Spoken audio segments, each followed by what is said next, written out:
জাগমন দুর্গা 2024-এর পুজো পরিক্রমা নিয়ে এই মুহূর্তে চলে এসেছে বিবেকানন্দ পার্ক অ্যাথলেটিক ক্লাবে। এবছর তাদের ভাবনা ব্যারিকেড। দেখে নেব কতটা এগোলো পুজো প্রস্তুতি।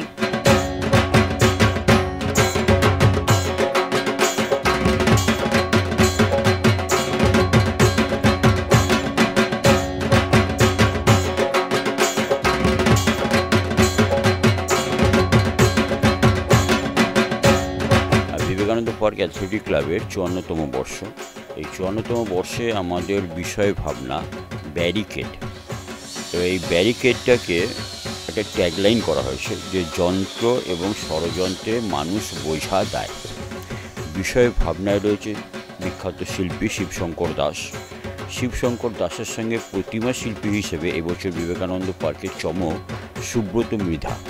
এই সুব্রত মৃধা এবং শিবশঙ্কর দাস দুজন মিলে কোলাবোরেশন এই প্রথম কলকাতার ইতিহাসে, মানে দুর্গাপুজোর ইতিহাসেই প্রথম। কিন্তু আমরা প্রত্যেকেই সকালবেলা ঘুম থেকে উঠে ওই যান্ত্রিকের মতন দৌড়াচ্ছে। এই যান্ত্রিকের মতন দৌড়াতে দৌড়াতে কোথাও মনুষ্যত্বটা হারিয়ে যাচ্ছে।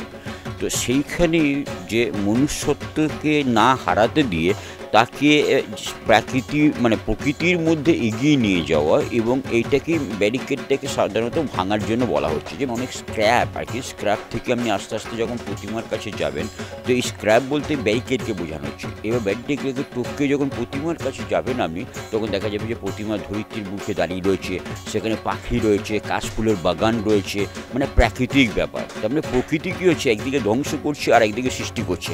এই ধ্বংস থেকে আমরা সৃষ্টির মধ্যে ব্যারিকেড টপকে যাব, এটাই হচ্ছে বিষয় ভাবনা।